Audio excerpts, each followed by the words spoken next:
Derap langkah pembangunan bidang pendidikan dari masa ke masa direkam secara lengkap di dalam arsip, baik dalam media kertas, foto, kaset rekaman suara, film, video, dan elektronik atau komputer.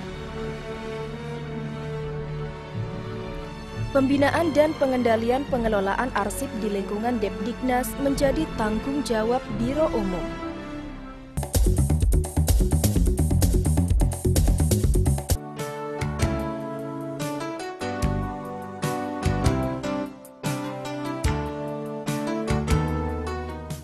Bapak Ibu, di lingkungan Depdiknas ada beberapa jenis surat. Ada surat dinas, nota dinas, memo, berita acara, surat pengantar, surat edaran, dan lain-lainnya. Apa Bapak Ibu sudah mengerti?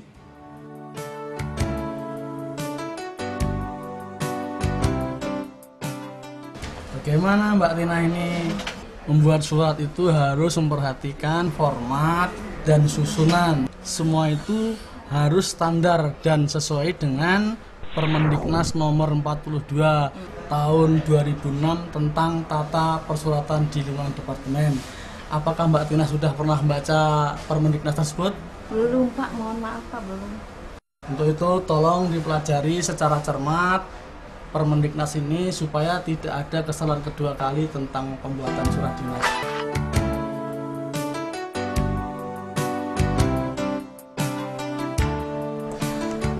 Ngapain aja sih dalam?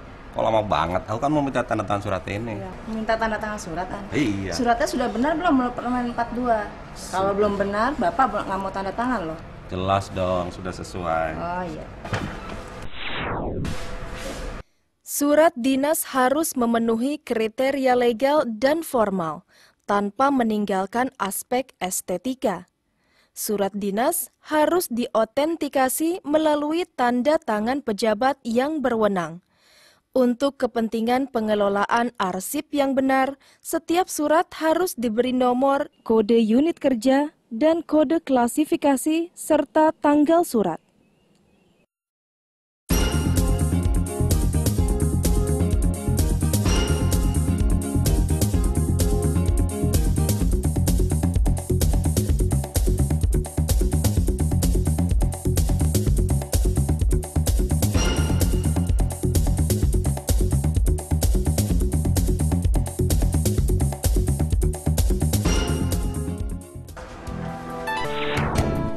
Pagi Bu, Pagi. antar surat Bu. Oh iya, Bu ya. Ada berapa ya Pak ya? Ada 3 Bu. Oh, ada 3 ya. Ntar saya cek dulu ya Pak. Baik, silakan. Terima kasih Bu. Ya, Selamat pagi. sama-sama, Pak. Surat dinas kecuali surat rahasia dan pribadi harus dibuka dan dipelajari isinya secara cermat. Surat dinas penting harus dicatat dengan tertib dan dikendalikan secara hati-hati. Karena surat yang demikian akan menjadi arsip yang harus disimpan untuk kepentingan administrasi pada waktu mendatang.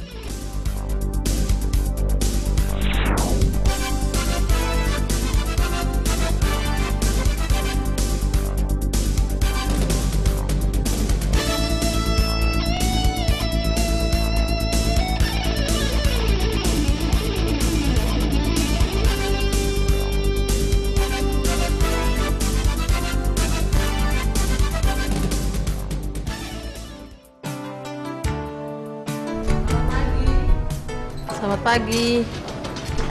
Wah, pagi-pagi udah sarapan arsip nih. Silakan duduk, Bu. Ini, Bu, saya menyerahkan hasil ini biar tidak numpuk di ruang kerja. Oh, iya. Ya. Kasih ya, nanti saya tata. Oh, ya, bisa.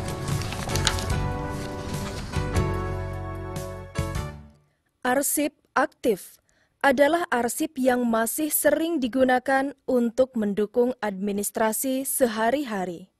Setiap unit kerja harus memiliki central file sebagai tempat khusus untuk mengelola arsip aktif dan ditangani secara profesional oleh arsiparis atau pengelola arsip. tidak dibenarkan pejabat menyimpan arsipnya masing-masing.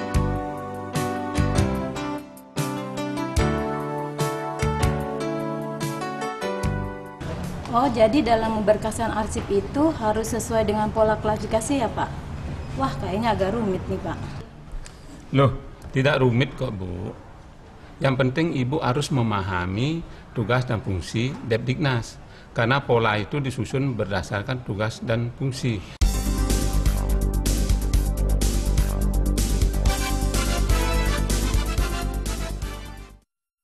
Pemberkasan arsip dilaksanakan dengan cara memeriksa kelengkapan berkas, menentukan indeks, menentukan kode berdasarkan pola klasifikasi arsip, membuat label atau judul arsip di dalam folder, dan menata folder ke dalam file kabinet. Wah, kayaknya saya masih belum paham nih, Pak. Bisa dijelaskan lagi nggak, Pak? Makanya Ibu besok ikut kursus di Arsip Nasional.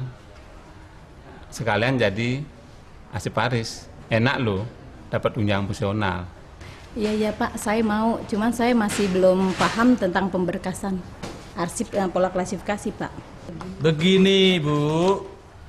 Yang pertama-tama memang harus kita periksa dulu apakah berkasnya yang berkaitan, ada nggak berkaitan dengan berkas yang sudah pernah kita simpan di filing kabinet. Kalau sudah, maka setelah kita kasih kode, kita kasih indeks atau caption kata tangkap, langsung kita masukkan di dalam file. Namun, kalau belum, maka harus kita siapkan dulu guide.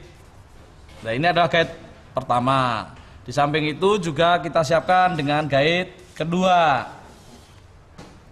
Terus di samping itu kita siapkan folder map.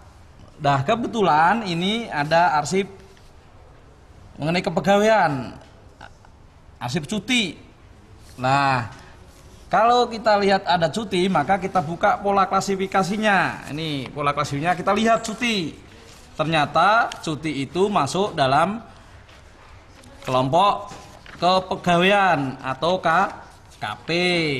Nah, di sini ada kode KP04 cuti. Jadi cuti diberi kode KP04. Maka di dalam memberikan caption di sini kita tulis KP04 cuti ya, atas nama siapa? Arif Budiman ini kebetulan ya. Setelah itu kita masukkan di dalam folder cuti. Karena namanya Mas Arif berarti taruh paling depan ya, pakai ini. Ya. Setelah itu kita tinggal masukkan di dalam filing kabinet di dalam kelompok kepegawaian.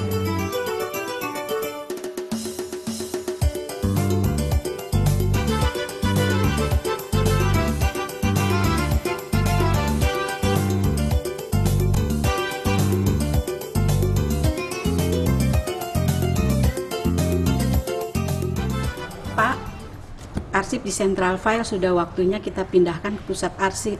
Oh ya? Karena sudah memasuki masa inaktif. Ini daftarnya saya sudah teliti sesuai dengan jadwal retensi arsip. Saya lihat dulu, Bu ya.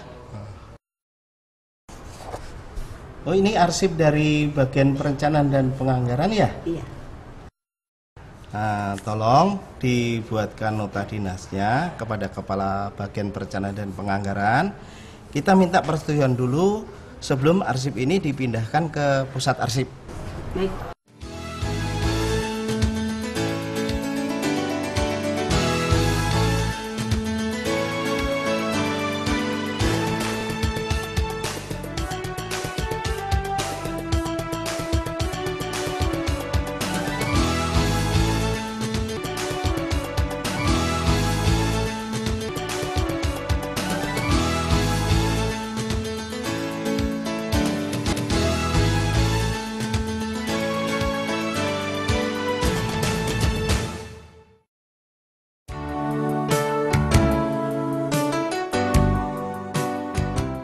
Pemindahan arsip inaktif secara resmi dilaksanakan melalui penandatanganan berita acara yang dilampiri daftar arsip oleh pejabat yang memindahkan dan pejabat yang menerima arsip.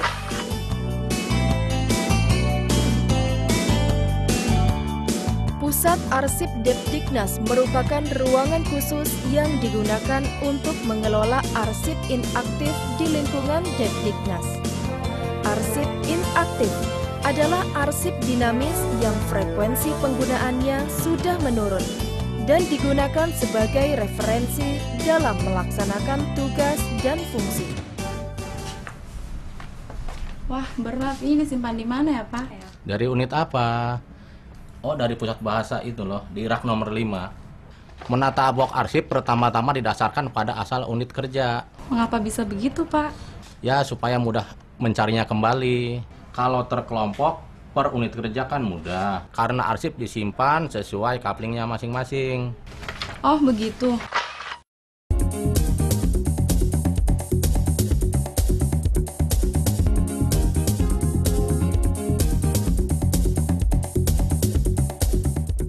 Selamat siang Pak Ngurah. Ini Pak, saya sedang ngecek laporan, ada yang perlu diklarifikasi. Ya Bu, silakan. Staf saya akan menyiapkan itu. Baik Pak, ada apa Pak? Tolong carikan laporan keuangan untuk bagian perencanaan dan penganggaran. Baik, nanti saya akan siapkan ya Pak. Baik.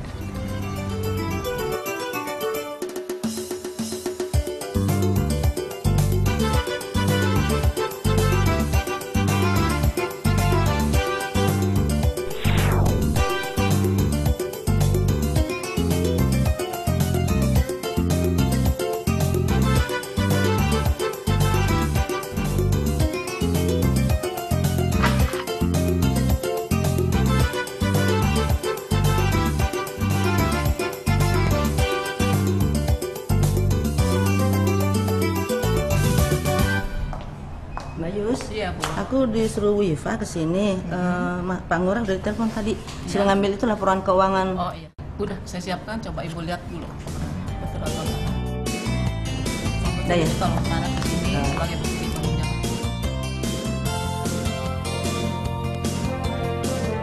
Semua arsip yang dipinjam atau digunakan harus tercatat dengan tertib.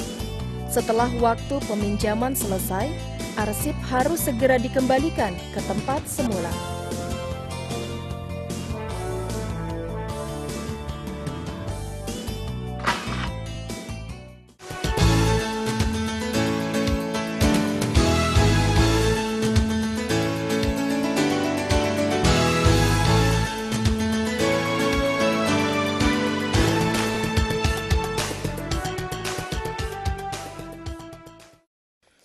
Jika di ruangan kerja saudara terdapat arsip yang menumpuk, itu menunjukkan bahwa saudara tidak pernah melakukan penyusutan arsip.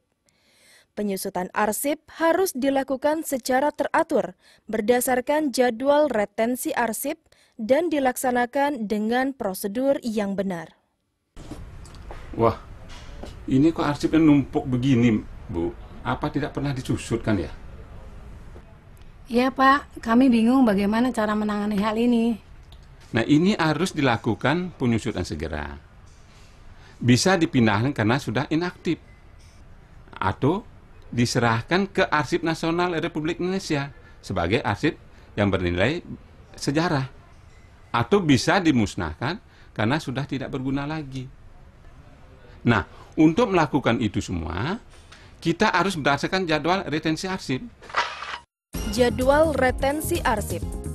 1. Kepmendiknas tentang jadwal retensi arsip keuangan dan kepegawaian. 2. Permendiknas tentang jadwal retensi arsip fasilitatif dan substantif di lingkungan Depdiknas. 3. Permendiknas tentang jadwal retensi arsip fasilitatif dan substantif di lingkungan PTN dan Kopertis. Ketiga jadwal retensi arsip tersebut digunakan sebagai pedoman untuk melakukan penyusutan arsip di lingkungan Depdiknas. Pemusnahan arsip harus dilakukan dengan cara yang benar, antara lain pencacahan, pembakaran, penghancuran arsip sehingga informasi dan fisik arsip tidak dapat dikenali lagi.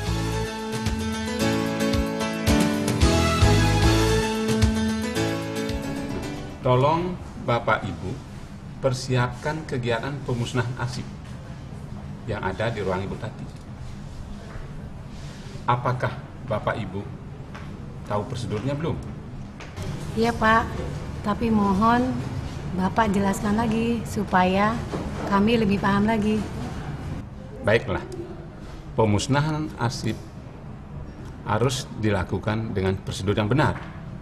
Kalau Bapak Ibu salah, kena sanksi hukum loh. Secara umum, pemusnahan arsip kalau tidak dilakukan dengan prosedur yang benar, dapat diartikan sebagai proses penghilangan barang bukti. Bapak Ibu bisa terkena sanksi hukum loh. Oleh sebab itu, Bapak Ibu harus melaksanakan pemusnahan arsip dengan benar. Pertama, buatlah daftar usul arsip musnah. Yang kedua, minta pendapat dari unit pencipta arsip.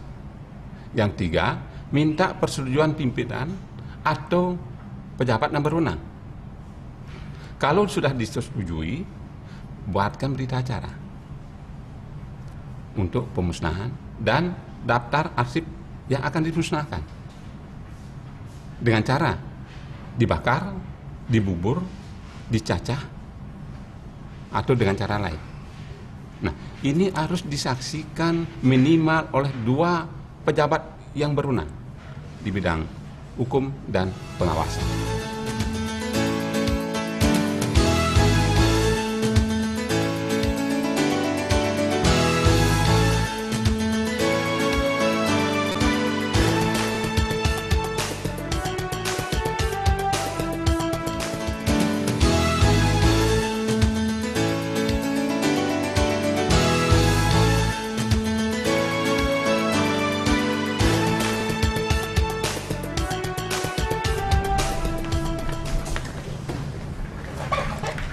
Aduh, Pak Aris, tolonglah saya.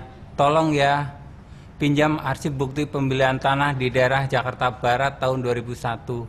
Tolong Pak, harus ketemu. Kalau tidak, mati saya. Sabar Pak.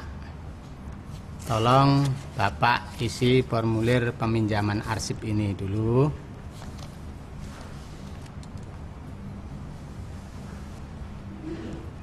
Sebenarnya apa yang terjadi sampai panik begini?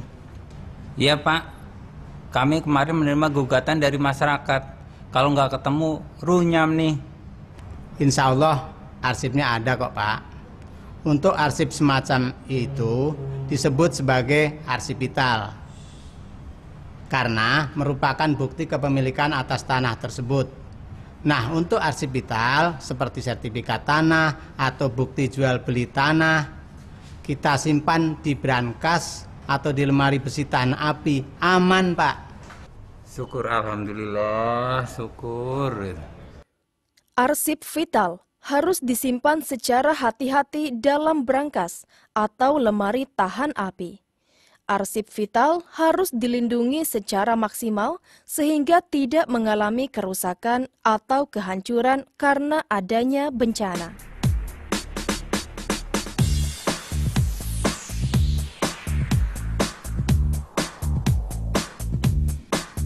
Arsip foto, film, video, CD atau VCD, kaset rekaman suara, peta dan gambar konstruksi disebut sebagai arsip audio visual. Arsip tersebut harus dikelola secara baik, sesuai dengan pedoman. Seiring dengan kemajuan TIK penciptaan arsip-arsip elektronik di lingkungan Depdiknas semakin banyak, Oleh karena itu, pengelolaan arsip elektronik perlu dilakukan dengan baik, sesuai dengan pedoman.